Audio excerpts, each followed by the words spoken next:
بسم الله والحمد لله والصلاة والسلام على أشرف المخلوقين وعلى آله وصحبه أجمعين أما بعد. തിരുനബി സല്ലല്ലാഹു അലൈഹി വസല്ലം തങ്ങളുടെ മദ്ഹ് പറയുന്നതിലൂടെ നമുക്ക് ലഭിക്കുന്ന നേട്ടങ്ങളാണ് ഇന്ന് നാം ചർച്ച ചെയ്യുന്നത്. ഒന്നാമതായി, ലാ യുഅ്മിനു അഹദുക്കും ഹത്താ അകൂന അഹബ്ബ ഇലൈഹി മിൻ വാലിദിഹി വവലദിഹി വന്നാസി അജ്മഈൻ. നിങ്ങളിൽ ആരുടെയും ഈമാൻ സമ്പൂർണമാവുകയില്ല അത് എല്ലാത്തിനേക്കാളും മുത്തുനബിയെ സ്നേഹിക്കുമ്പോഴല്ലാതെ.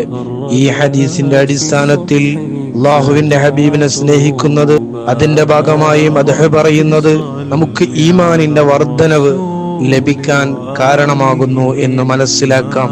ഏതൊരു വിശ്വാസിയെ സംബന്ധിച്ചിടത്തോളം അവന് ഈമാനിന്റെ വർധനവാണ് ഏറ്റവും മുഖ്യമായി കാണുന്നത്. അതിന് മദ്ഹ് ഒരു നിമിത്തമാണ് എന്ന് നമുക്ക് മനസ്സിലാക്കാം. രണ്ടാമതായി, അവന് ലഭിക്കുന്ന നേട്ടം സിയാദത്തുൽ ഹസനാത്ത്, ധാരാളം പ്രതിഫലങ്ങൾ വാരിക്കൂട്ടാനുള്ള ഒരു കാരണമാണ്.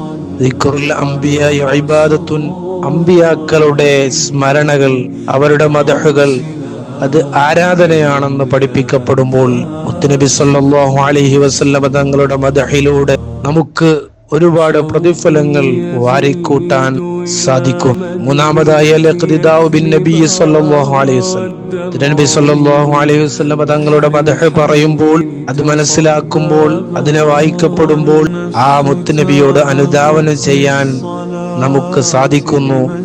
ആ ജീവിതത്തിൽ നിന്ന് നമുക്ക് കഴിയുന്ന രൂപത്തിൽ നമ്മുടെ ജീവിതത്തിലേക്ക് പകർത്താൻ സഹായകമാകുന്നു എന്നതും ആ തിരു മദ്ഹിന്റെ നേട്ടങ്ങളിൽ പെട്ടതാണ്. നാലാമതായി, ആപത്ത് മുസീബത്തുകൾ നമ്മെ തൊട്ട് തട്ടപ്പെടാനും മനഃശാന്തിക്കും മനസ്സമാധാനത്തിനും തിരുനബി സല്ലല്ലാഹു അലൈഹി വസല്ലം തങ്ങളുടെ മദ്ഹ് പറയൽ, പാടൽ, കേൾക്കൽ എല്ലാം കാരണമാകുന്നു എന്ന് നമുക്ക് മനസ്സിലാക്കാൻ കഴിയും. ബഹുമാനപ്പെട്ട സ്വഹാബി നബിയുടെ മദ്ഹുകളിൽ ഏറ്റവും ഉന്നതമായ മദ്ഹായ സ്വലാത്തിനെ കുറിച്ച് ചോദിച്ചപ്പോൾ അവിടുന്ന് പറഞ്ഞത്, അല്ലാഹുവിന്റെ ഹബീബ് പറഞ്ഞു, ഇദൻ തുക്ഫ ഹമ്മുക, സ്വലാത്ത് ധാരാളം വർദ്ധിപ്പിച്ചാൽ നിന്റെ മനസാന്തരങ്ങളിൽ കിടക്കുന്ന പ്രയാസങ്ങൾ, നിന്റെ വിഷമങ്ങൾ അത് നീക്കിക്കളയാൻ സഹായകമാണ് എന്ന് പറഞ്ഞത് ഹദീസിൽ നമുക്ക് കാണാൻ കഴിയും. അപ്പൊ സ്വലാത്തിലൂടെ മനഃശാന്തിയും സമാധാനവും ആപത്തുകൾ തട്ടപ്പെടുകയും ഒക്കെ ചെയ്യുന്നു എന്നത് തിരുനബി സല്ലല്ലാഹു അലൈഹി വസല്ലം തങ്ങളുടെ മദ്ഹിലൂടെ ലഭിക്കുന്ന നേട്ടമാണ്. അഞ്ചാമതായി, മൻ സ്വല്ല അലയ്യ വാഹിദതൻ സ്വല്ലല്ലാഹു അലൈഹി അശറ, ആരെങ്കിലും എന്നെ പ്രശംസിച്ചാൽ, എനിക്ക് സ്വലാത്ത് ചൊല്ലിയാൽ,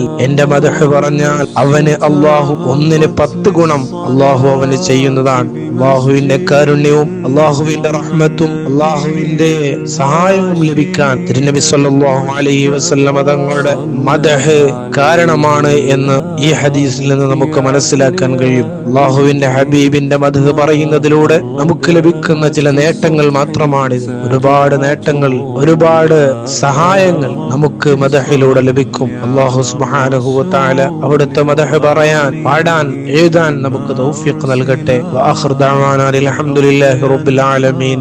അസ്സലാമു അലൈക്കും വറഹ്മത്തുള്ളാഹി വബറകാതുഹു.